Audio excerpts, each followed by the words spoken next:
बेजुबान party Hindustan की सत्ता पर संसद के अंदर बैठी हुई, पीछे के गेट से देश के अंदर काला कानून हमारे देश के किसानों के ऊपर, मेरे देश के अन्नदाता के ऊपर थोपा है। क्या मनसा है? अदानी अंबानी उनके लिए सरकार काम कर रही है। तो बड़ी बड़ी कंपनियां अगर खेती करेगी, किसान के वहाँ पे लेबर मजदूरी करेगा, 100 रुपए दाढ़ी, 50 रुपए दाढ़ी।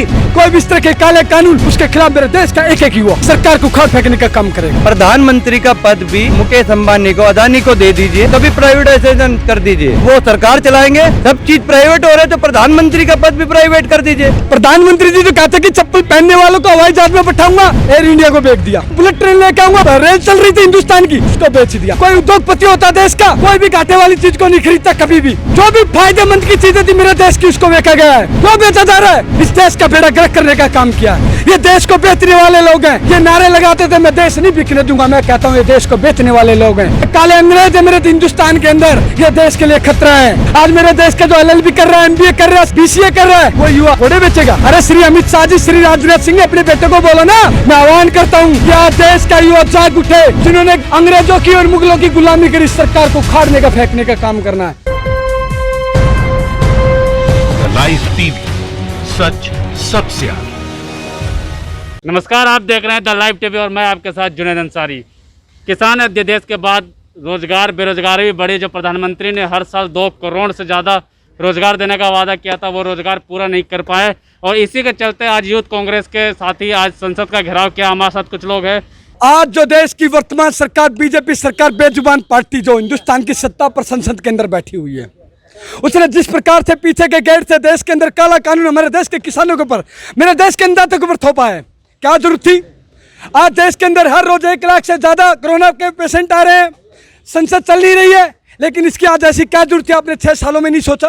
क्या मनसा है? इनकी मनसा देश के उद्योगपति और बड़े बड़े पूंजीपति अदानी अंबानी, उनके लिए सरकार काम कर रही है। क्योंकि इनके लिए जो इनका जो चुनाव, जब इनका चुनाव चल रहा था 2014 में, इनके लिए बड़ा बड़ा पैसा, 40 हेलीकॉप्टर रोज 2 हज़ारों किलोमीटर दौड़ ऊपर से दौड़ रहे थे श्री नरेंद्र मोदी जी के लिए, उनके लिए सरकार काम कर रही है। आज ये कानून, काला कानून आया देश का, जिस प्रकार से GST लगाकर मेरे देश के व्यापारी को सड़कें पे लाकर खड़ा कर दिया है, जिस प्रकार से नोटबंदी करके 150 से ज्यादा हत्याएं हो गई, खड़े खड़े मेरे देश का मजदूर निमिन किसान बेचारे, जिसकी शादियाँ थी, बेटी का शादी थी, वो जाके सड़क पे आ गया था। इसी प्रकार से आज मेरे देश के किसान को सड़क पर लाने का काम किया है सरकार ने। कानून के बाद जब बड़ी बड़ी कंपनियां अगर खेती करेगी, तो किसान के वहाँ पे लेबर मजदूरी करेगा अपने खेत में जाकर, है वो अपने वहाँ पे जाके खेत की मजदूरी करेगा, 100 रुपए दाढ़ी, 50 रुपए दाढ़ी। ये तो कानून बिल्कुल गलत है और पूरा किसान और पूरी इंडियन यूथ कांग्रेस इसके खिलाफ है और हम इसको कानून को वापस लेकर ही रहेंगे। हमारे साथियों को डिटेन कर लिया गया है, उनको मंदिर मार्ग थाने के अंदर ले जाया गया है। लगभग 100 से ज्यादा कार्यकर्ताओं के यूथ कांग्रेस मजदूर हो, किसान हो, युवा हो, छात्र हो, दलित हो, महिला, उसके लिए एक आवाज बनकर खड़ी है। कोई भी किसी जो तानाशाही सरकार है, कोई भी इस तरह के काले कानून जो अंग्रेजों की सरकार की तरह काले कानून लाने का काम करती है, उसके खिलाफ मेरे देश का एक एक युवा, मेरी यूथ कांग्रेस का एक एक साथी सीधे से सीना लगा के खड़ा है और इस सरकार को उखाड़ फेंकने का काम करेगा। नरेंद्र मोदी जी से एक रिक्वेस्ट करना चाहते हैं, प्रधानमंत्री का पद भी अनिल अंबानी को, मुकेश अंबानी को, अदानी को दे दीजिए, उसका भी प्राइवेटाइजेशन कर दीजिए और वो सरकार चलाएंगे। हम उनके साथ हैं। सब चीज़ प्राइवेट हो रहे तो प्रधानमंत्री का पद भी प्राइवेट कर दीजिए। अब वो सरकार को चलाए, अंबानी, मुकेश अंबानी चलाए चाहे अदानी चलाए, हर चीज़ को चलाए। इससे बदतर हालत हो नहीं सकती। हमारे पड़ोसी देश है जो बांग्लादेश हो, पाकिस्तान भी हो, चाहे नेपाल हो, उनसे भी बदतर हालत हो गई है। उनसे भी ज़्यादा GDP हमारी जीरो जा रही है। हम तो कह रहे हैं मुकेश अंबानी को प्रधानमंत्री बनाइए, सीधा किसानी भी वही करवाएगा और रोजगार भी वही दिलवाएगा। नरेंद्र मोदी की कोई जरूरत नहीं है। प्रधानमंत्री जी तो कहते कि चप्पल पहनने वालों को हवाई जहाज में बैठाऊंगा, एयर इंडिया को बेच दिया। अरे मैं कहता था बुलेट ट्रेन लेके आऊंगा, हमारी अच्छी खासी ट्रेन रेल चल रही थी हिंदुस्तान की, उसको बेच दिया। एक एक करके मेरे जितने भी निजीकरण थे मेरे देश के अंदर, जिस प्रकार की 65 सालों से श्री जवाहरलाल नेहरू, लाल बहादुर शास्त्री जी, इंदिरा गांधी जी, राजीव गांधी जी, मनमोहन सिंह के द्वारा एक पीयूष लगाए गए, उनको एक एक करके बेच दिया गया। ये कोई भी, मैं बताना चाहता हूँ, कोई उद्योगपति होता देश का, वो कोई भी घाटे वाली चीज को नहीं खरीदता कभी भी। क्यों?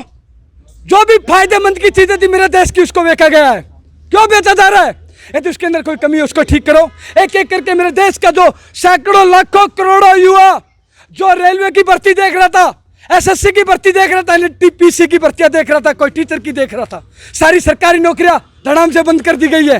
कहा जाएगा प्राइवेट नौकरियां बंद कर दी गई है बगैर सोची समझी रणनीति के। जिस प्रकार से लॉकडाउन लगाया गया सरकार के द्वारा 12 करोड़ से ज्यादा लोग बेरोजगार हो गए हैं। जीएसटी लगाई गई, देश के व्यापारी का सत्यानाश कर दिया, इस देश का बेड़ा गर्क करने का काम किया है। ये देश को बेचने वाले लोग हैं। ये नारे लगाते थे मैं देश नहीं बिकने दूंगा, मैं कहता हूँ ये देश को बेचने वाले लोग हैं। ये काले अंग्रेज है मेरे हिंदुस्तान के अंदर, ये देश के लिए खतरा है, ये विभाजनकारी शक्तियां है। और मेरे देश के जो मेरी पार्टी के नेता श्री राहुल गांधी जी, हम उसके साथ कंधे से कंधे मिलाकर जिस प्रकार से एक आवाज सिर्फ राहुल गांधी जी सरकार के खिलाफ मुखर होकर बात कर रहे हैं। हम यहाँ पर इसलिए मौजूद है, जो ये संसद में किसानों के विरोध में बिल पास हुआ है इसके हम बिल्कुल खिलाफ है, और पूरे देश के किसान भी इसके खिलाफ है। क्योंकि इसमें नरेंद्र मोदी बात करते हैं किसानों की स्वतंत्रता की, कि वो कहीं पर भी अपना वो बेच सकते हैं, लेकिन उनके पास ऑप्शन क्या बचेगा? क्योंकि बड़ी बड़ी कंपनियां ही तो वो खरीदेगी, क्योंकि मंडियां वगैरह ये सब बंद कर रहे हैं। जो मंडियों में लोग हैं, जो जिनका उनका मंडियों से घर चल रहा है, वो उनकी रोजगार गया। और जो उनकी स्वतंत्रता थी किसानों की, कि हम वो कहीं पर भी अपना अनाज या दाल कुछ भी बेच सकते हैं, उनकी वो स्वतंत्रता भी छिल जाएगी। कह रहे हैं स्वतंत्रता है, किसान कहीं भी बेच सकता है, किसान को फायदा होगा, एमएसपी भी नहीं, कुछ भी कम घाटा नहीं होगा, तो क्यों आप लोग विरोध कर रहे हैं? हमारा विरोध इस चीज़ पे है, अब तक नरेंद्र मोदी जी ने जो कुछ भी कहा है, चाहे नोटबंदी में हो, चाहे लॉकडाउन में हो, चाहे किसानों को लेके हो, चाहे रोजगार के, झूठ बोला है सिर्फ। हम सिर्फ कहते हैं झूठा मोदी है, वो हम उसकी बात का कैसे विश्वास कर ले?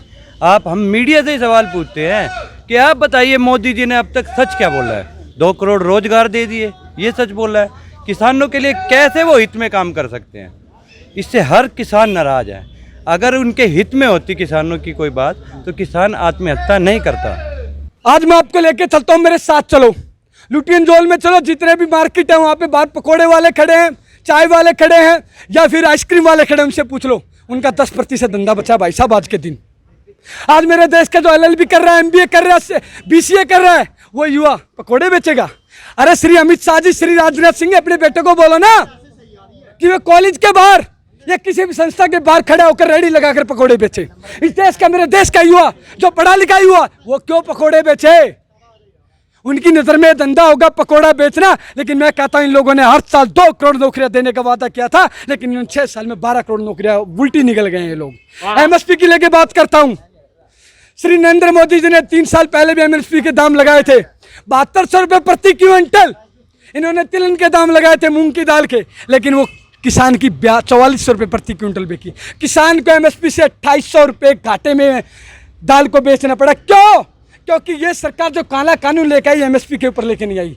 मैं कहना चाहता हूँ सरकार से, यदि आपको काला कानून लाना हो तो हमें कोई भी शिकायत नहीं होती आपसे, यदि आप इस कानून में MSP के दाम 1 पैसा भी कम किसान का नहीं बिकना चाहिए। आप यदि बिकता है तो उसके ऊपर जेल में जाने का कानून प्रावधान होना चाहिए। कहते हैं कि नहीं बिकेगा, वो तो साफ साफ प्रधानमंत्री, जब मैंने आपको उदाहरण दिया ना, आज का अखबार उठा के देखो, 7200 रुपये क्विंटल का जो रेट लगाया था प्रधानमंत्री जी ने, वो 4400 रुपये क्विंटल, 4400 रुपये आज मंडियों के अंदर बिकेगा। आज मेरे देश का मजदूर, मंडियों के अंदर जितने भी आड़ती लोग थे, मेरे देश का किसान बर्बाद हो जाएगा। पूरा किसान, हरियाणा का, पंजाब का किसान इस सरकार के खिलाफ खड़ा है। इस सरकार में है क्या?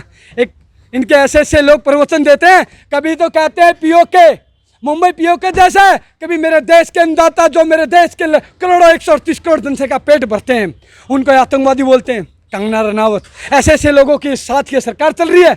ये लोगों को मुद्दे से भटकाने का काम करती है।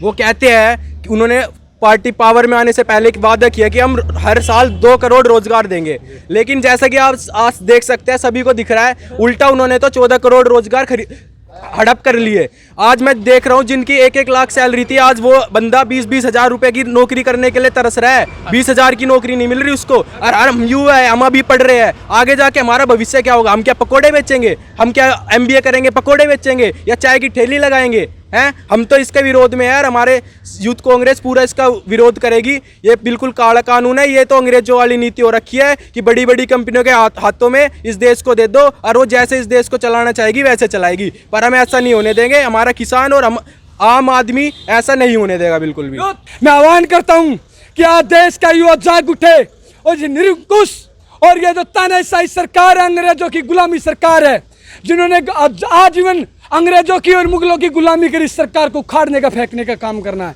जय हिंद, जय भारत। लाइव टीवी, सच सबसे आगे।